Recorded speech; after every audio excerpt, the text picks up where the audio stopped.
జీవాలను మేప్తానికి అడవికి పోయినరట తండ్రి కొడుకులు. ఉత్తనే పరాశకం చేద్దామని నాయన పులొచ్చిందని మొత్తుకుండట పిల్లగాడు. అయ్యో నిజమే అనుకొని దగ్గరికి పోతే పులి లేదు గిలి లేదు అని నవ్విండట. మళ్ళా జరిసేపటికి గట్లనే మొత్తుకుంటే ఈ పారి నియంగానే వచ్చిందేమో అని పోతే రెండో పరిస్థితి గదే కథ. ఇక మూడో పారి ఏమైందో తెలుసు కదా, ఏడ పరాశకం చేయాలనో గాడనే చేయాలి, లేదంటే గిట్ల అవుతుంది మళ్ళా. వామ్మో పులి కారు ముంగట్కెళ్ళి రప్పును ఉరికింది అని గీ ఫోటో బయటికి రాగానే మంచిర్యాల జిల్లా నస్కల్లా మస్తు బుగులు పడ్డారబ్బా పబ్లిక్.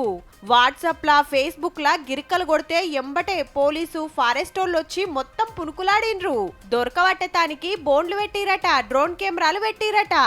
ఎంత తిప్పల పడ్డా ఏడ జాడ వల్లే, అడుగులు సుతాగు వల్లే.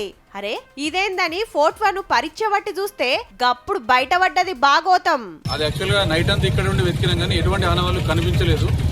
మన ఏరియాకి టైగర్ రాలేదు, సిసిసి టౌన్షిప్ ఏరియాకి టైగర్ రాలేదు.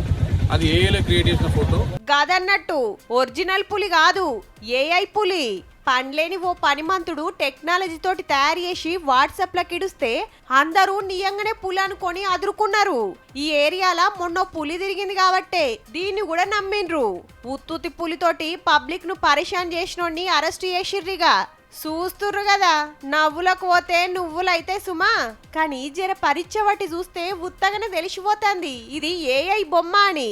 అయినా పోలీసులు నమ్ముడే గమ్మతుంది పోర్రి.